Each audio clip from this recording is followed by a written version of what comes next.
Blood dripped down my face as I desperately pounded on my parents' front door. My shoulders screamed in agony with each movement, but I had to keep knocking.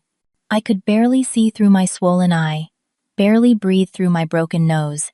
"Help," I croaked, my voice a ragged whisper. Just moments ago, my brother-in-law Craig had brutally attacked me, all because I refused to co-sign their mortgage. And Jessica, my own sister, had stood there watching, saying I deserved it. As my parents' door swung open, their faces morphed from confusion to horror. I collapsed into their arms as darkness closed in around me. I woke up to the steady beep of hospital monitors and the concerned faces of my parents hovering above me.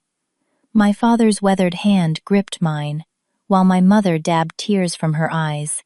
"Gail, can you hear us, honey?" Mom whispered, her voice trembling. I tried to nod, but pain shot through my head. The doctor explained I had a concussion, dislocated shoulder, broken nose, and multiple facial lacerations. The police would need my statement soon, but first they wanted me to rest. As I drifted in and out of consciousness, my mind kept rewinding to 2 weeks earlier. Jessica and I had always been close, growing up just 18 months apart in age. Despite different personalities, she was the adventurous one. While I was more cautious, we'd always had each other's backs. We spoke nearly every day, even after she married Craig 3 years ago. That Tuesday evening, Jessica had called, her voice unusually bright. "Gail, Craig and I want to invite you over for dinner tomorrow. We have something important to discuss with you." I arrived at their small apartment the next evening, with a bottle of wine, greeted by Jessica's warm hug and Craig's firm handshake.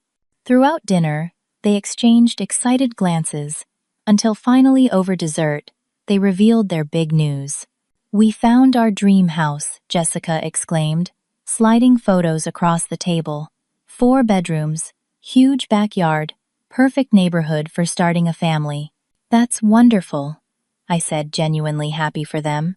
"When are you closing?" Craig cleared his throat. "Well, that's what we wanted to talk to you about. The bank needs a guarantor. My credit history is complicated." Jessica jumped in. "It's just temporary, Gail. Once Craig's business takes off next year, we'll refinance and remove you from the loan. We need someone with a solid income and credit history." Craig added, his eyes intensely focused on mine.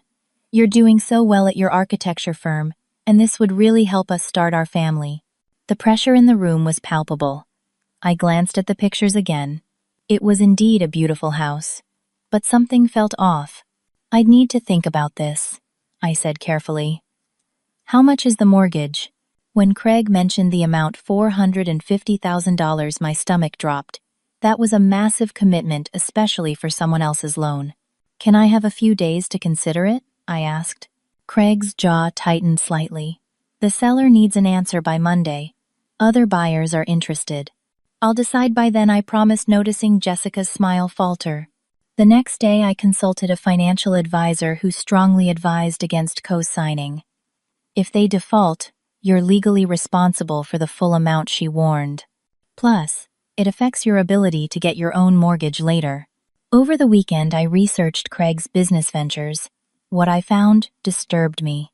3 failed startups in 5 years, a pattern of ambitious projects abandoned halfway through.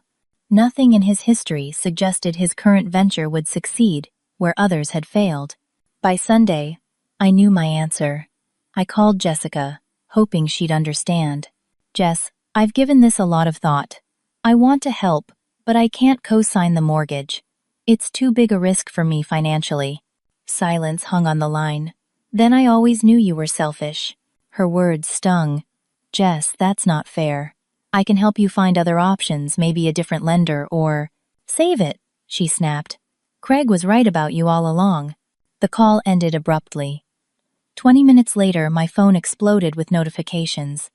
Jessica had sent a group text to our extended family, heartbroken, that Gail is trying to prevent us from starting our family. "After everything I've done for her, this is how she repays me." I stared at my phone in disbelief. This wasn't just disappointment. This was manipulation, and it was only the beginning. The family group chat erupted with messages of support for Jessica and confusion about my decision. Aunt Martha wrote, Family should always come first, Gail. Uncle Pete chimed in. Your sister was there for you during college. Time to return the favor. Even my cousins, who barely spoke to Jessica, normally suddenly became her defenders. I felt sick.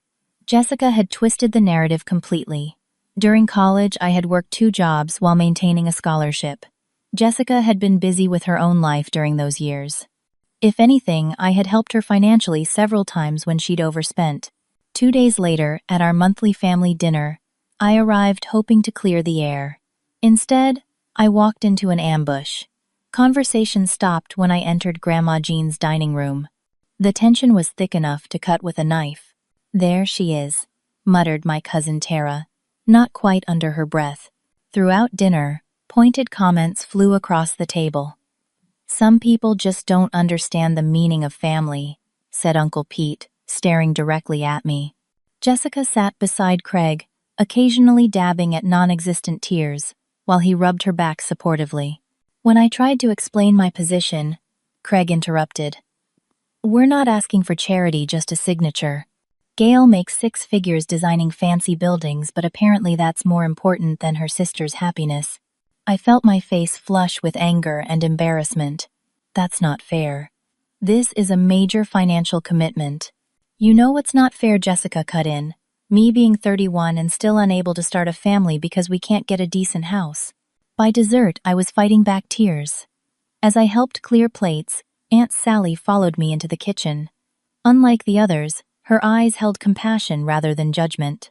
Got a minute to talk outside? She asked quietly. On Grandma's back porch, Sally lit a cigarette and offered me one. I declined. You made the right call, Gail, she said, exhaling smoke into the cool evening air. My second husband asked my brother to co-sign a business loan.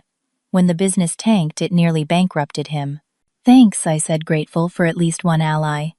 I don't understand why Jessica is acting like this. We've always been so close. Sally took another drag. People get desperate when money's involved. Have you looked into Craig's background? I nodded. His businesses never seem to last. Gambling, Sally said simply. His father had the same problem. Lost their family home when Craig was a teenager. This new information hit me like a bucket of cold water. How do you know that? Small world. My friend Denise dated his uncle years ago. Craig's got the same look in his eyes his father had, always chasing the big win. Back inside, I watched Craig more carefully. The way he constantly checked his phone, his nervous energy, how his eyes lit up when discussing the potential value of their investment. The signs were there if you knew to look for them. Later that week, I tried to reach out to Jessica privately. After several ignored calls, she finally agreed to meet for coffee. I miss you, I told her honestly. This whole situation is tearing us apart. Jessica stared into her latte, her expression unreadable. Then, unexpectedly, her composure cracked. Tears filled her eyes. Craig's in trouble, Gail, she whispered.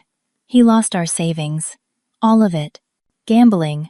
I asked gently. She looked up, surprised. How did you know? It doesn't matter. Why didn't you tell me the truth from the beginning? Jessica wiped her eyes. He promised he'd stop if we moved somewhere. Knew somewhere better for the baby. Baby. I felt my heart skip. You're pregnant. She nodded, placing a hand protectively over her still flat stomach. 8 weeks. I haven't told anyone else yet. The pieces clicked into place. Jessica's desperation suddenly made sense. She wasn't just chasing a dream house. She was trying to create stability before her child arrived. Jess, I want to help you. I really do. But co-signing a mortgage isn't the answer. Let me help you find an apartment, something you can afford. I'll contribute to the baby expenses. For a moment, hope flickered in her eyes. Then her phone buzzed. Craig's name flashed on the screen. She glanced at the message, and her expression hardened. I should go, she said, gathering her things. Think about what I said, I pleaded. There are other options. She hesitated at the door. I'll talk to Craig. I felt cautiously optimistic as we parted ways. Maybe we could find a solution together that didn't involve me putting my financial future at risk. That night, I received an email with an attachment. The sender was Craig, the subject line blank. I opened the attachment and froze. It was a mortgage application, with my signature on it, a signature I had never provided. They had forged my name on a legal document. My hands shook as I examined the forgery. It was good enough to fool someone who didn't know my signature well. This wasn't just unethical, it was criminal. And it changed everything. The next morning I drove to Jessica and Craig's apartment, the forged document tucked in my purse. My hands gripped the steering wheel so tightly my knuckles turned white. I had barely slept, torn between anger, betrayal, and concern for my pregnant sister. I checked my phone before getting out of the car. Jessica hadn't responded to my text asking if she was home. But her car was in its usual spot, so I assumed she was inside. I took a deep breath and walked to their second-floor apartment. Craig answered the door in sweatpants and a wrinkled t-shirt, looking surprised to see me. "Gail, Jessica's not here. She went grocery shopping. I need to talk to both of you," I said firmly. "I'll wait." He hesitated, then stepped back to let me in. The apartment was messier than usual, takeout containers on the coffee table, mail scattered across the counter. Craig cleared space on the couch without making eye contact. "Want something to drink?" he asked, his tone oddly formal. "No thanks. Actually, I'd like you to explain this." I pulled out the forged document and placed it on the coffee table between us. Craig glanced at it, his expression unreadable. "What about it?" "That's not my signature." He shrugged. "Looks like yours to me." "Cut the crap, Craig. You forged my signature on a mortgage application. That's fraud." "You wouldn't help us," he said, his voice suddenly cold. "We did what we had to do." I felt a chill run down my spine at his casual admission. "This is a federal crime. You could go to prison." Craig leaned forward, hands clasped between his knees. "Listen, Gail, you don't understand the position we're in." "Then explain it to me." He ran a hand through his hair, suddenly looking exhausted. "I owe some people money. A lot of money. From gambling." His eyes snapped to mine. "Who told you that?" "It doesn't matter. How much do you owe?" Craig stood up abruptly and began pacing. 60,000. And they're not the kind of people who offer payment plans. I felt sick. Does Jessica know the real amount? She knows enough. He stopped pacing and stared at me. "The house is our way out. I can take equity from it to clear the debt. In a few years, when my business takes off." "Your business is failing, Craig. Just like the last 3. His face darkened. "You don't know anything about my business. I know you've never finished what you've started. I know you're dragging my sister down with you." I stood up, grabbing the forged document. "I'm not pressing charges if you destroy this application and any copies. Then we can discuss how to really help Jessica and the baby." Craig stepped closer, invading my personal space. "You think you're better than me, don't you, Miss Successful Architect? With her fancy degree and perfect credit score." I tried to step around him. "I'm leaving. Tell Jessica to call me when she gets back." He blocked my path. "You're not going anywhere until you sign the real application. Move out of my way." I reached for my phone in my purse. Craig's hand shot out, knocking my purse to the floor. "You're going to sign it." Or what I challenged, trying to hide my growing fear. What happened next occurred so quickly, I barely had time to react. Craig's face contorted with rage as he shoved me hard against the wall. My head snapped back, hitting the drywall with a sickening thud. Before I could recover, his fist connected with my face. Pain exploded across my cheekbone and eye. I slid down the wall, tasting blood. "Craig, stop," I screamed. He grabbed my arm, wrenching it at an unnatural angle. I heard a pop, followed by excruciating pain in my shoulder. I couldn't move my arm anymore. "You think you can threaten me?" he shouted, his face inches from mine. "You think I'll let you ruin everything?" I was sobbing now, curled on the floor, trying to protect myself. "Please stop. Please." The apartment door opened. "Craig," they didn't have the Jessica froze in the doorway, groceries in her arms. "Jess, help me," I pleaded, blood streaming from my nose. I'll never forget what happened next. Jessica set down the groceries, her face pale. But instead of coming to my aid, she turned to Craig. What did she do? Craig straightened up, breathing heavily. She was going to report us for the application. Said she'd have me arrested. Jessica looked down at me, her sister bleeding and broken on her floor. And then she said words that cut deeper than any physical wound. Why couldn't you just sign the papers? This is your fault. In that moment, something broke between us that I wasn't sure could ever be repaired. My own sister watching me being assaulted and blaming me for it. A loud knock at the door startled all of us. "Everything okay in there?" a man's voice called. We heard shouting and a loud thump. Craig and Jessica exchanged panicked looks. I seized the opportunity, scrambling to my feet despite the searing pain. "Help!" I screamed. "He's attacking me." Craig lunged toward me again, but Jessica grabbed his arm. "The neighbors will call the police," she hissed. Using their momentary distraction, I stumbled to the door and flung it open. An older couple stood there, the man already on his phone, calling 911. "Oh my God," the woman gasped, seeing my condition. I pushed past them, clutching my useless arm, and half ran, half stumbled down the stairs to my car. Behind me, I heard Craig shouting and Jessica calling my name, but I didn't look back. Somehow I managed to get into my car one-handed and lock the doors. My vision was blurry, my right eye swelling shut, but I started the engine and pulled away. I needed to get somewhere safe. My parents' house was just 15 minutes away. As I drove, blood dripped onto my clothes. Every bump in the road sent waves of agony through my shoulder. I fumbled for my phone with my good hand and tried to call 911, but I could barely speak coherently through my tears and the pain. "Attack. My brother-in-law. Going to my parents," was all I managed to tell the dispatcher before dropping the phone. By the time I reached my parents' house, I was barely conscious. The world tilted and swayed around me as I staggered to their front door, leaving a trail of blood drops on their pristine walkway. I pounded on the door with my good hand, praying they were home. "Mom, Dad." My voice was barely audible now. The door swung open, and I saw my father's expression change from annoyance to horror in an instant. "Margaret," he shouted for my mother. "Call an ambulance." As they caught me in their arms, everything went black. I awoke to the sterile white ceiling of a hospital room, the steady beep of monitors filling the silence. My body felt like it had been hit by a truck. When I tried to move, pain shot through my shoulder and face. "She's awake," I heard my mother say, her voice thick with emotion. A nurse appeared in my field of vision. "Try not to move too much, honey. You've been through quite an ordeal." Gradually, the events came flooding back.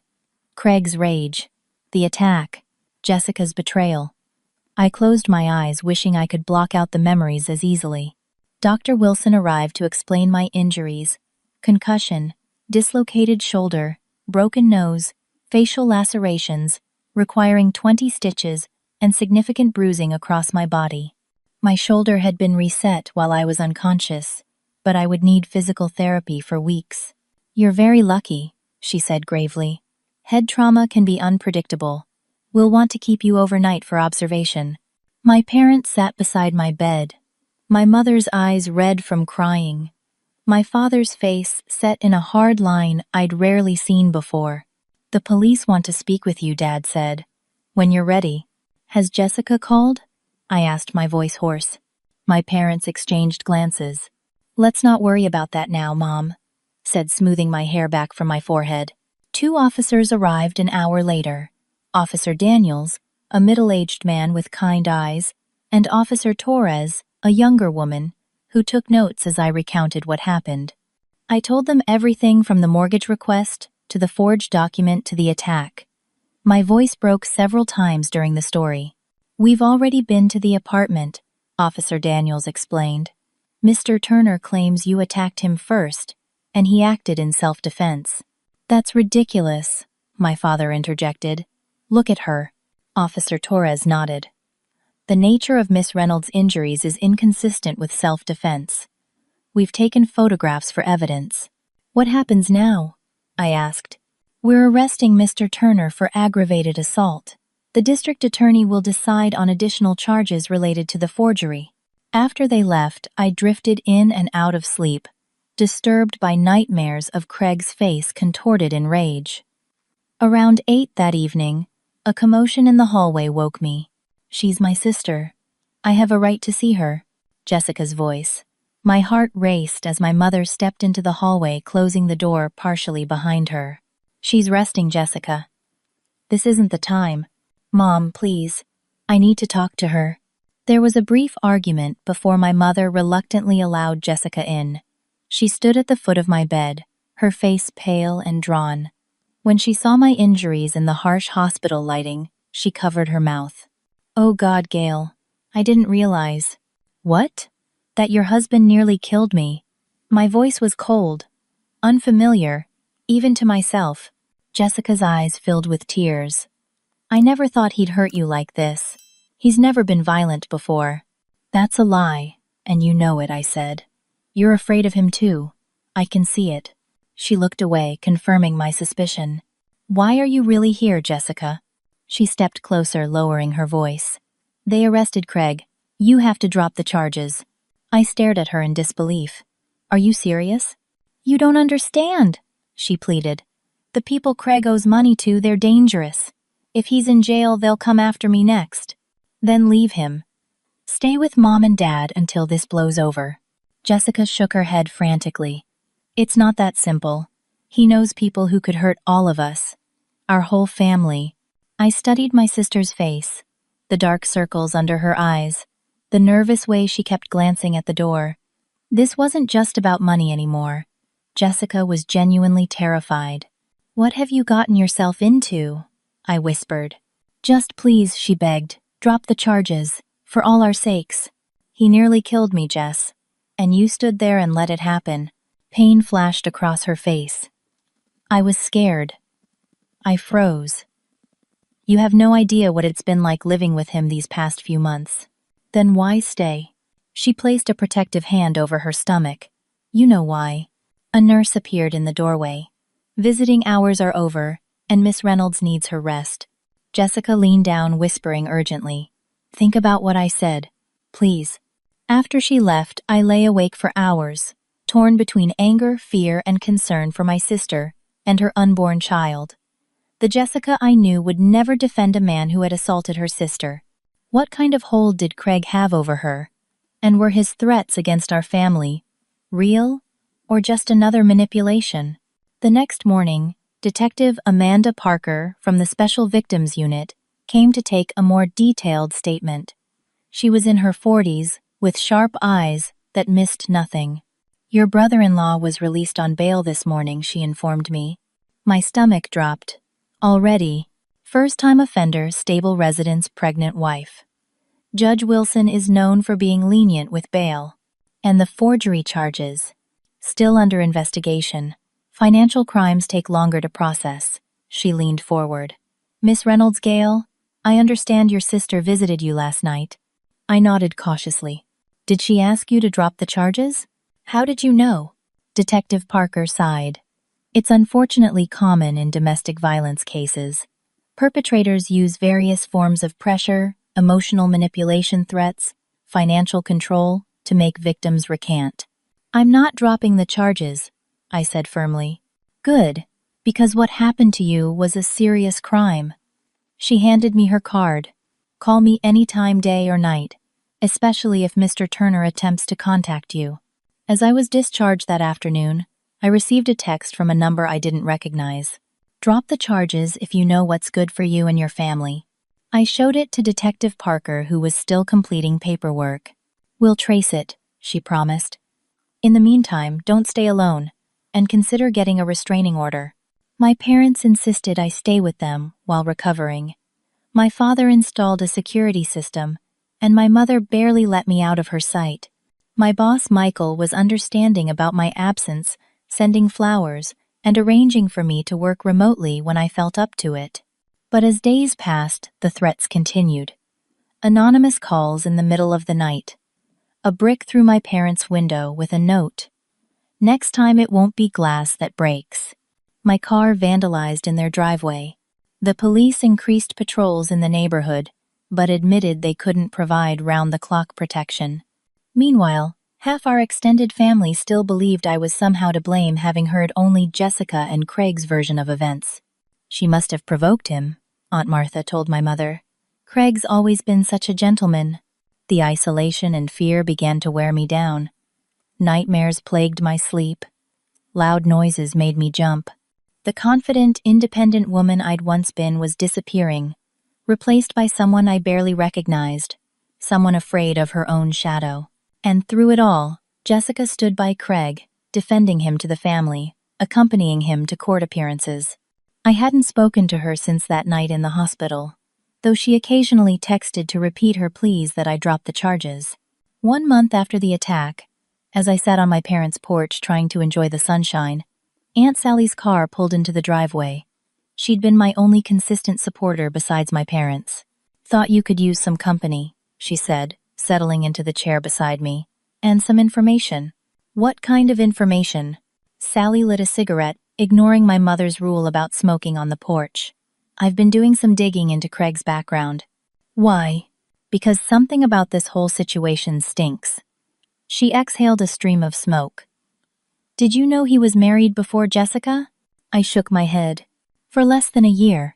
His ex-wife lives in Portland now." Sally handed me a folded piece of paper with a phone number. "She might have some insights you'd find interesting." Later that day, I called the number. The woman who answered was cautious at first, but when I explained who I was and what had happened, her tone changed. "I wish I'd warned your sister years ago," she said. "Craig did the same thing to me. Charming at first, then controlling, then violent when he didn't get his way. The gambling, the debts, the threats. It's all painfully familiar." "Did you press charges?" I asked. "I tried, but I was too afraid to follow through. His gambling buddies started following me, calling my workplace. I ended up moving across the country to get away from him." "Why are you telling me this now?" Her voice grew quiet. "Because I've carried the guilt for years, wondering if he'd hurt someone else because I was too scared to put him away." As I hung up, I knew what I had to do. Despite the threats, despite Jessica's pleas, I couldn't back down. If I did, Craig would continue hurting people, including eventually my sister and her child. The cycle had to end with me. 2 months after the attack, I hit rock bottom. Though my physical injuries were healing, my shoulder, regaining mobility, the bruises fading to yellowish smudges, my emotional state was deteriorating rapidly. I jumped at every sound. Panic attacks struck without warning, leaving me gasping for breath, convinced I was dying.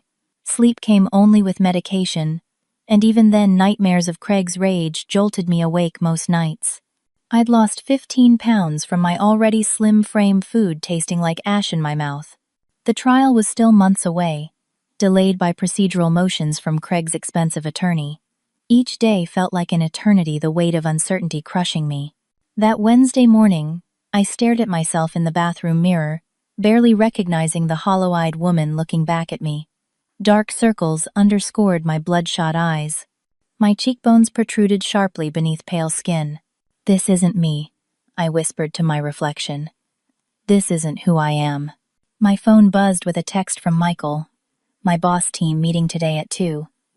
Can you join by video?" I hadn't been to the office in weeks. Though Michael had been patient, allowing me to work remotely, I knew my position at the architectural firm was becoming precarious. 3 major projects needed attention, clients were asking questions, and my responses had been increasingly delayed and unfocused. "I'll try," I texted back.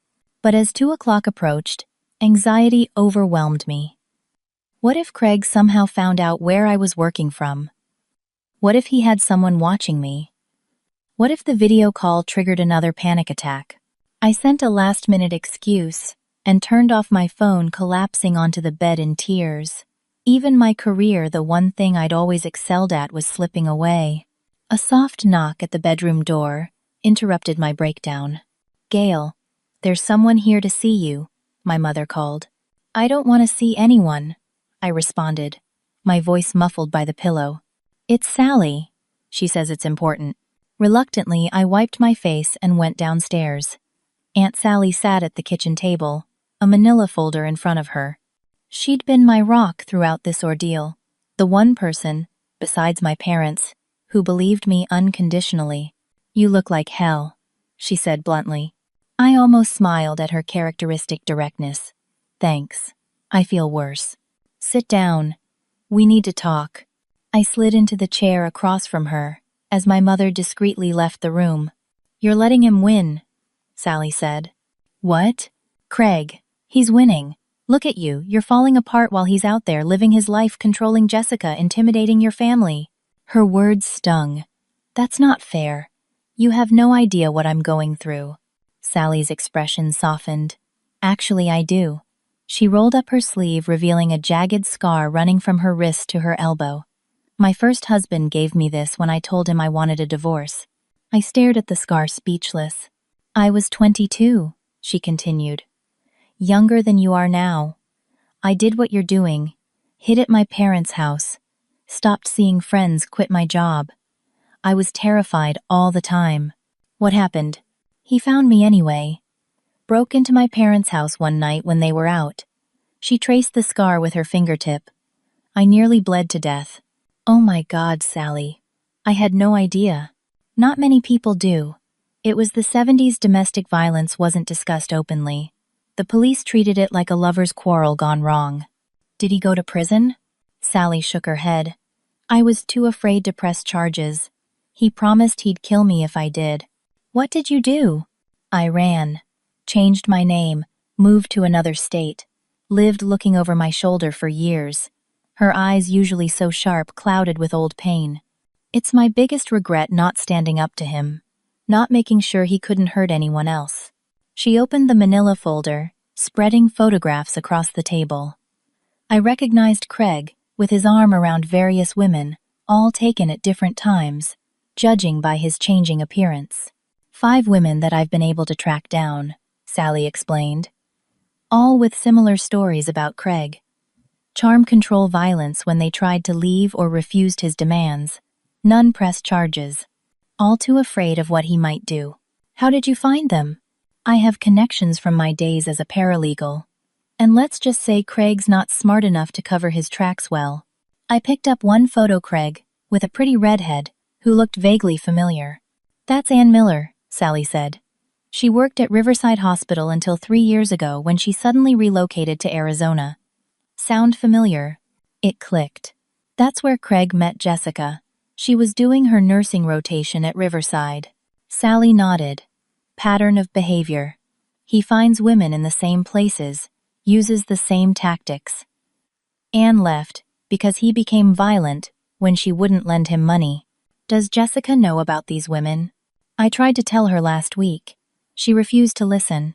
Sally gathered the photos back into the folder. The point is, Craig's not going to stop. Not with Jessica. Not with you. Not with anyone. The threats, the intimidation, it's all designed to make you give up. And if you do, he wins, I finished. Exactly. That night I had a nightmare so vivid it felt real. Jessica was in a hospital bed, her face bruised, crying out for help. Craig stood over her, his back to me. When he turned, he was holding a newborn baby. "This is your fault," he said, using the same words Jessica had spoken to me. "You should have signed the papers." I woke up gasping, sheets drenched in sweat.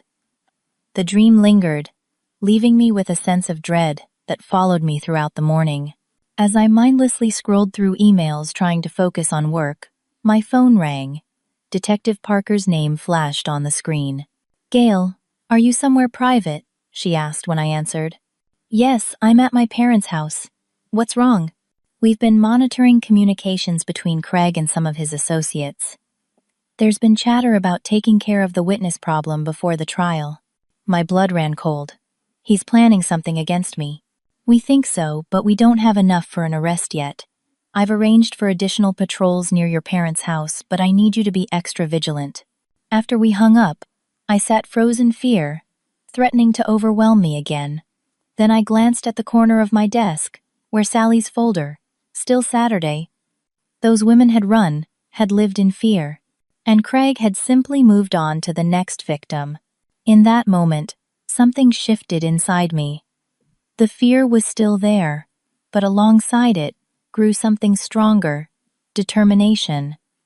I thought of my sister pregnant and trapped in a relationship with a violent man. I thought of her unborn child who deserved better than Craig as a father. I pulled out my laptop and began researching domestic violence resources. I called Ann Miller in Arizona, who provided more details about Craig's patterns of abuse. I reached out to the other women Sally had identified collecting their stories. Then I called Detective Parker with a proposal. I'm tired of being hunted, I told her. I want to set a trap instead. She was silent for a moment. What did you have in mind? Craig thinks I'm weak, terrified. Let's use that against him. Over the next week, I worked with Parker to develop a plan. It was risky, but if successful, it would not only protect me, but potentially save Jessica and her baby from years of abuse. First, I let word leak through family channels that I was considering dropping the charges, feeling too stressed to continue. Then, I accidentally left a voicemail for Jessica that could be interpreted as me wavering in my resolve. Predictably, Craig took the bait. He called late one evening from a blocked number. I hear you're finally seeing reason, he said, his voice smug. Following Parker's coaching, I played along. I just want this to be over. I can't take the stress anymore. Smart girl. Here's what's going to happen. You'll tell the DA you want to drop the charges. You'll say you exaggerated what happened because you were angry about the mortgage situation. And then you'll leave my family alone, I asked, injecting a tremor into my voice. As long as you stick to the story. His tone hardened. But if you're thinking of playing games, remember who's really in control here. The call ended, and I immediately phoned Detective Parker to report the conversation, which had been recorded as evidence of witness intimidation. The next day, I received a text from an unknown number, Pier 12 tonight, 7 p.m. Come alone if you want proof of what happens to people who cross Craig's friends. It was exactly what we'd been waiting for. Craig wasn't just a violent man with gambling debts. He was connected to organized crime figures who were already under FBI surveillance. His threats weren't empty. They were backed by dangerous people. But Craig had made a critical mistake. The dangerous connections he'd leveraged to terrorize Jessica and me were actually the targets of an ongoing FBI investigation into money laundering and racketeering. And now he had inadvertently provided the connection the FBI had been looking for. That evening, while I remained safely at a police station, a female officer resembling me from a distance went to Pier 12 wearing a wire. Craig never showed sending one of his gambling associates, instead a man named Victor Mendez, who was already on the FBI's radar. The sting operation yielded even more than we'd hoped. Mendez, believing he was intimidating me, revealed details of Craig's gambling operation and his role in laundering money through failed business ventures. Detective Parker called me the next morning, her voice triumphant. We got him, Gail. And not just for assault. The FBI is taking over the case: wire fraud, money laundering, extortion. What about Jessica? I asked. We're sending a female officer to speak with her today. Given the new evidence, we're hoping she'll cooperate. For the first time in months, I felt a glimmer of hope. Craig wasn't just facing assault charges anymore. He was entangled in a federal investigation that would be much harder to escape. That afternoon, I sat down at my desk and opened my work email. Instead of the panic that had recently accompanied any professional responsibility, I felt a strange calm. I could do this. I could reclaim my life. I began responding to emails, reviewing design plans, rescheduling meetings. When Michael called to check in, I assured him I'd be back in the office the following week. I'm glad to hear that, Gail, he said, relief evident in his voice. We've missed you. I've missed me too, I replied, surprising myself with the truth in those words. That evening, my phone rang with an unfamiliar number. I almost didn't answer, still wary of unknown callers, but something told me to take the chance. Hello, Gail, it's Jessica. Her voice was small, broken. I need help. Can you come get me? I found Jessica waiting on a bench outside the emergency room entrance, a small duffel bag at her feet. When she looked up, I saw a bruise darkening along her jaw. She was cradling her right wrist against her chest. He found out about the FBI investigation, she said, as I helped her into my car. He completely lost it. Did you report him? I asked, eyeing her injuries. She nodded. They took photos, documented everything. He's been arrested again, violation of his bail conditions. Where are we going? I asked as I started the car. I don't know. I can't go home. He'll kill me if he gets out again. Her voice caught on a sob. I'm sorry, Gail. I'm so sorry for everything. Despite everything that had happened between us, my heart broke seeing her so defeated. This was my sister, the girl who had taught me to ride a bike, who'd defended me against bullies in middle school, who'd held my hand at our grandmother's funeral. You'll stay with me at Mom and Dad's, I said decisively. We'll figure this out together. For the first week, Jessica barely spoke, spending most of her time sleeping or staring blankly at the television. The spark that had always defined her was gone, replaced by a hollow-eyed wariness that reminded me too much of my own recent state. Detective Parker arranged for Jessica to meet with a domestic violence advocate named Tricia, who helped her obtain an emergency restraining order against Craig. During one of these meetings, I stepped out to give them privacy, but Jessica called me back. I want you to hear this too, she said, gripping my hand tightly. I need to stop hiding.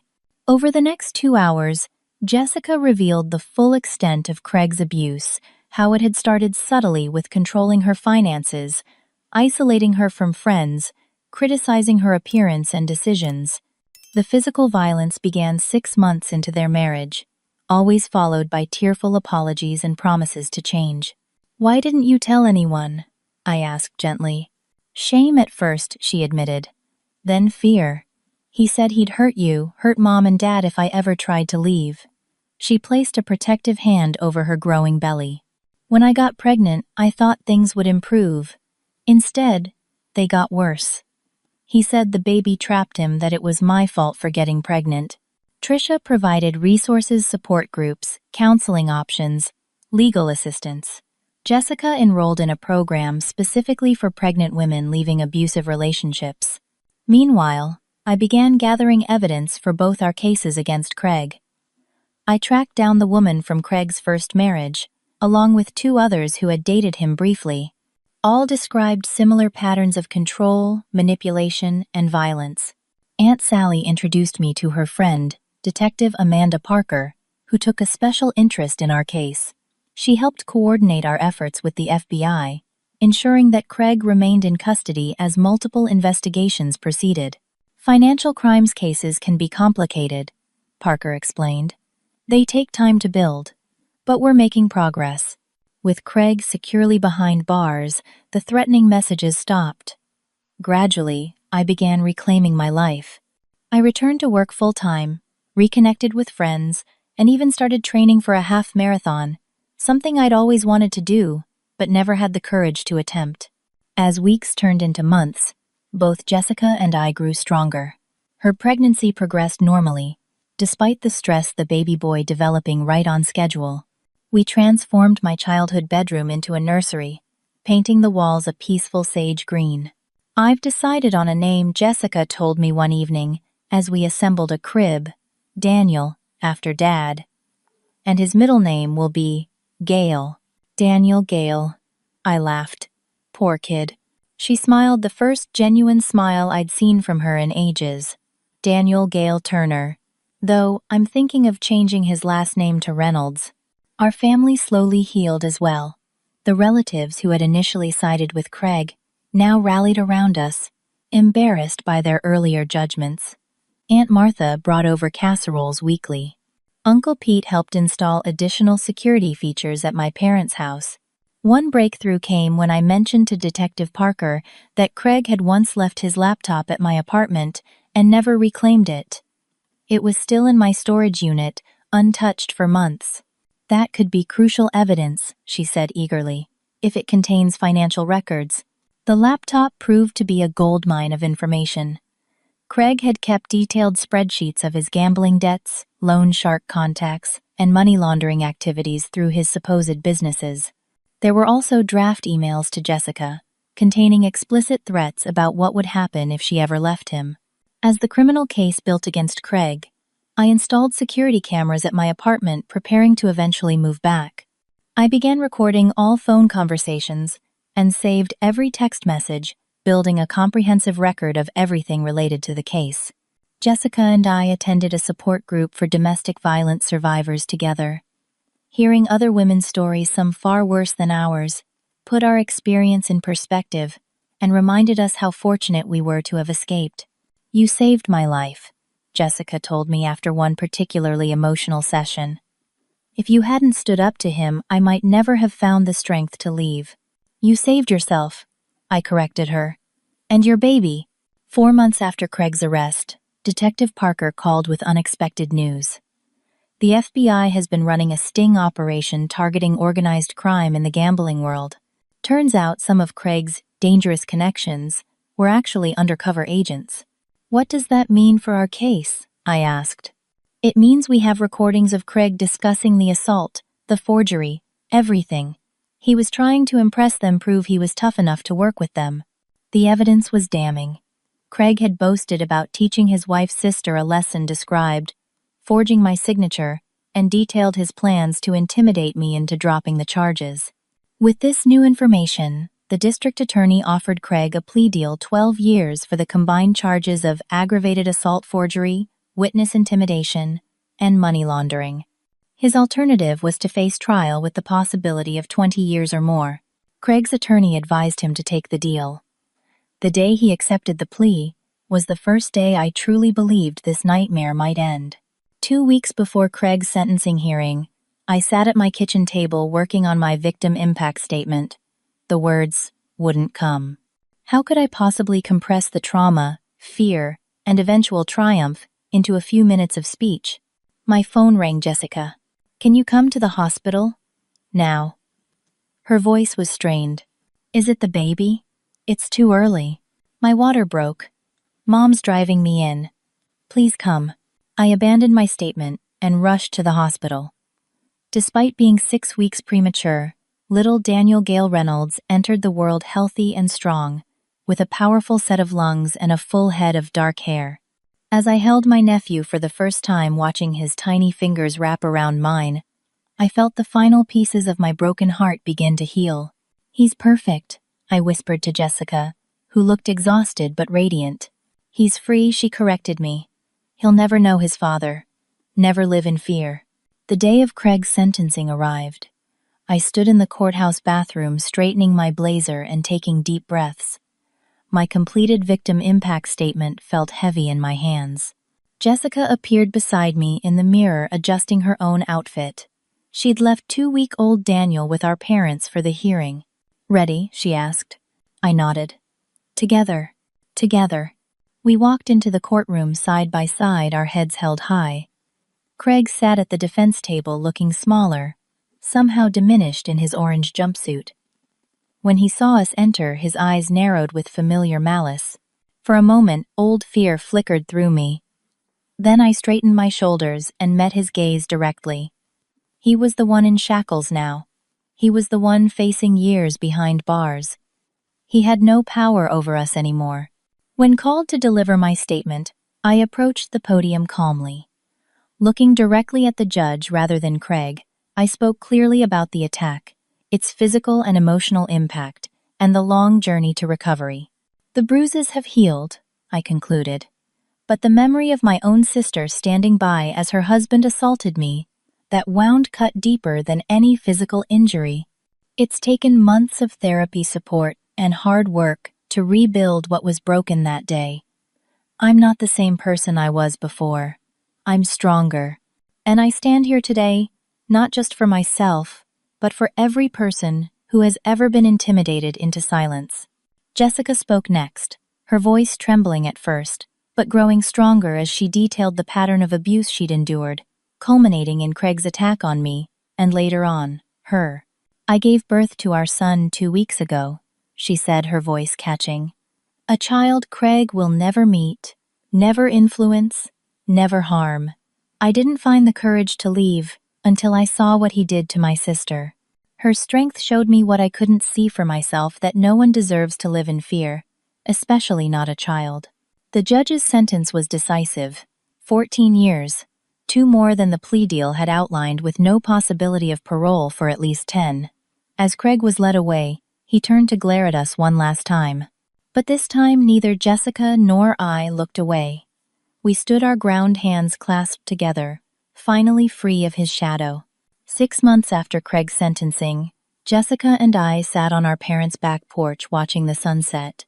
Baby Daniel, now sturdy and alert at 8 months old, bounced happily on my lap, his chubby hands reaching for the colorful toys dangling from his playmat. "I never thought we'd be here," Jessica said, softly sipping her iced tea. "There were days I was sure he'd kill me. Or you." I nodded, understanding completely. The journey had been long and difficult, but we'd emerged on the other side, stronger than before. After Craig's imprisonment, Jessica had moved into a small apartment near our parents, determined to build an independent life for herself and Daniel. She'd returned to nursing part-time with Mom and Dad, eagerly providing childcare. I had returned to my own apartment and thrown myself back into my architectural work with renewed passion. The trauma wasn't gone. We both still attended therapy regularly, but it no longer defined us.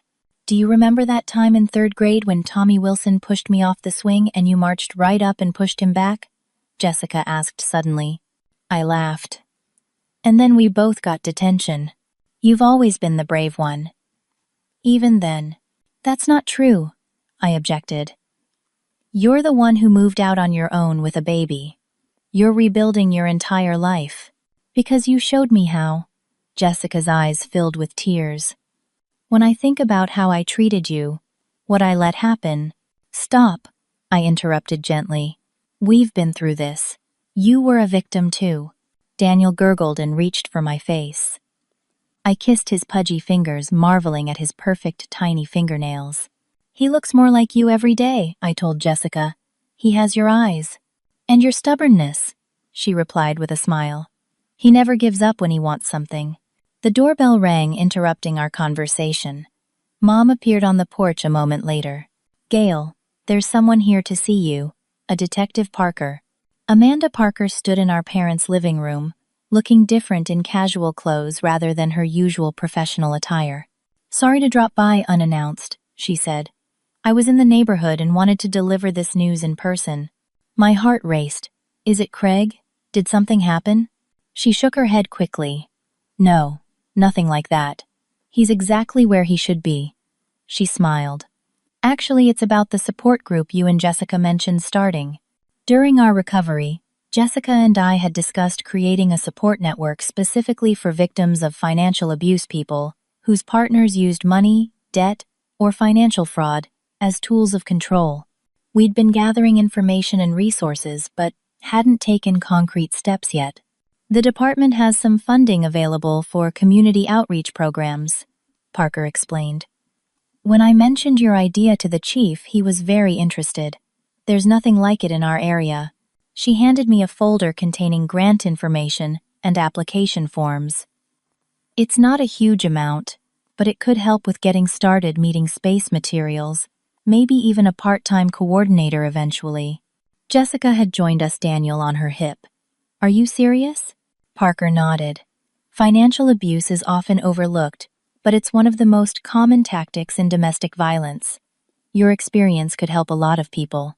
That conversation sparked a new chapter in our healing journey.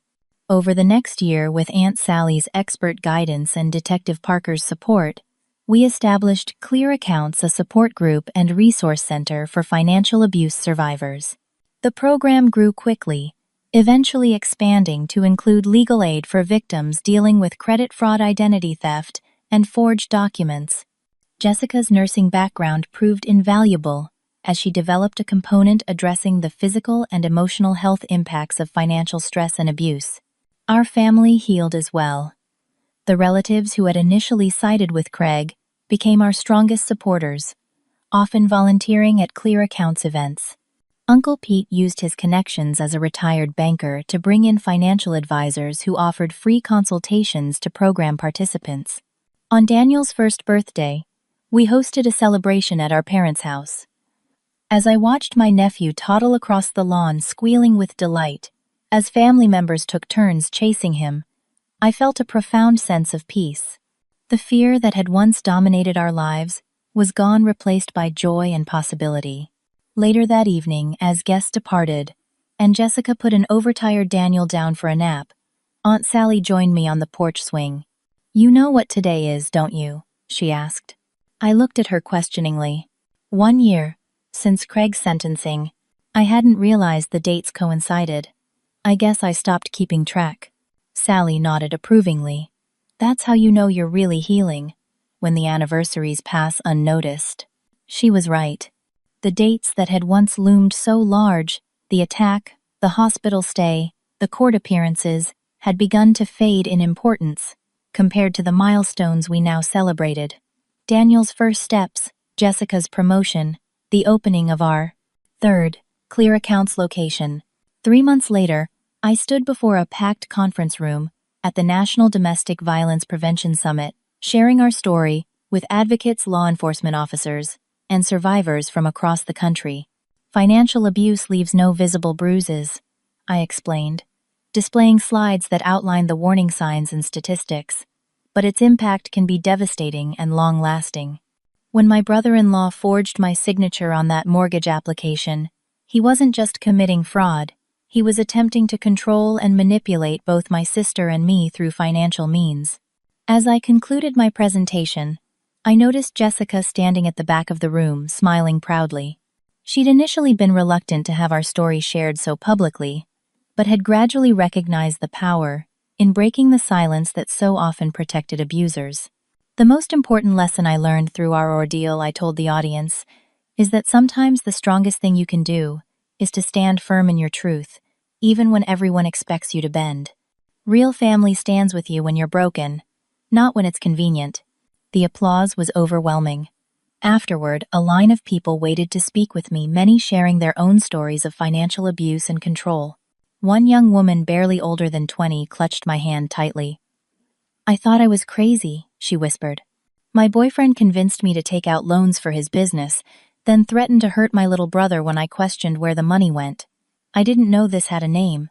"You're not crazy," I assured her, "and you're not alone." That evening, Jessica, Daniel, and I had dinner with Detective Parker, who had also presented at the conference. As we shared stories and laughed over dessert, I marveled at how our worst experience had led to some of our most meaningful connections. "I have some news," Jessica announced as we finished our coffee. "I've decided to go back to school. There's a program in forensic nursing I've been looking at." "That's fantastic," I exclaimed. "Is this because of your work with Clear Accounts?" She nodded. "I want to help other survivors the way Detective Parker helped us. Make sure the evidence is properly documented, connect them with resources." Parker raised her water glass. "To new beginnings." As we clinked glasses, my phone chimed with a text. It was from Aunt Sally. "Turn on Channel 4 now." I asked the waitress to switch the restaurant's TV to the news. The headline scrolling across the bottom of the screen read, "Local nonprofit receives $1 million grant to expand financial abuse prevention programs." The camera cut to our most recent Clear Accounts workshop, showing Jessica guiding a group of women through a credit repair exercise, while I spoke with a pro bono attorney. "That's us," Jessica gasped. The reporter explained that Clear Accounts had been selected for a major foundation grant to expand our services nationwide. The screen showed clips from survivor testimonials, including several women we'd worked with personally. The restaurant staff and nearby diners, realizing we were the women on screen, broke into spontaneous applause. Jessica blushed, but I could see the pride in her eyes as she hugged Daniel close. Later that night, as we walked back to our hotel, Jessica linked her arm through mine. "Remember when you used to design fancy buildings?" she teased. "I still do," I reminded her. "This is just my side hustle now." Who would have thought that the worst day of our lives would lead to all of this? I looked at my sister, stronger and more resilient than I'd ever seen her, and at my nephew sleeping peacefully against her shoulder, secure in the knowledge that he would grow up in a home filled with love and safety. "Sometimes the things that try to break us become the reasons we build something better," I said. 6 months later, we gathered at our parents' house for Thanksgiving, the first holiday where the entire extended family would be together since before the attack. As I helped Mom in the kitchen, I could hear Daniel's delighted squeals as Dad and Uncle Pete played with him in the living room. Jessica entered, carrying a stack of plates for the table. Aunt Martha just arrived. She brought 3 pies and enough guilt to feed an army. I laughed. Some things never change. But some things do, she replied softly. Look at us now. Indeed, we had both transformed. Jessica had completed her first semester back at school with straight A's. I had recently been made partner at my firm with a specialty in designing domestic violence shelters and community centers. Clear Accounts was thriving with branches opening in 5 new states. As we all gathered around the table, parents, aunts, uncles, cousins, and friends, Dad stood to offer a toast. This past year has taught us the true meaning of family, he said, his voice thick with emotion. Not just standing together in good times, but fighting for each other when it matters most. I'm grateful for second chances for healing, and most of all, he looked directly at Jessica and me for the incredible strength of my daughters. I reached for Jessica's hand under the table and squeezed it tight. We had walked through fire together and emerged not just intact, but transformed. The bonds that Craig had tried to destroy had instead been forged into something unbreakable. Today I no longer jump at sudden noises or check over my shoulder when walking to my car. Jessica no longer flinches when someone raises their voice. Daniel is growing into a happy, confident little boy who has never known fear in his own home. This is the life we fought for. This is the victory we claimed from the ashes of betrayal. And this is the story I share, not with shame, but with pride. Because sometimes the greatest act of courage is simply refusing to be silenced. If you're watching this and our story resonates with you, please know that help is available. Financial abuse is real, and you deserve to be free from it. Have you ever stood up for yourself when everyone expected you to give in? Share your experience in the comments below.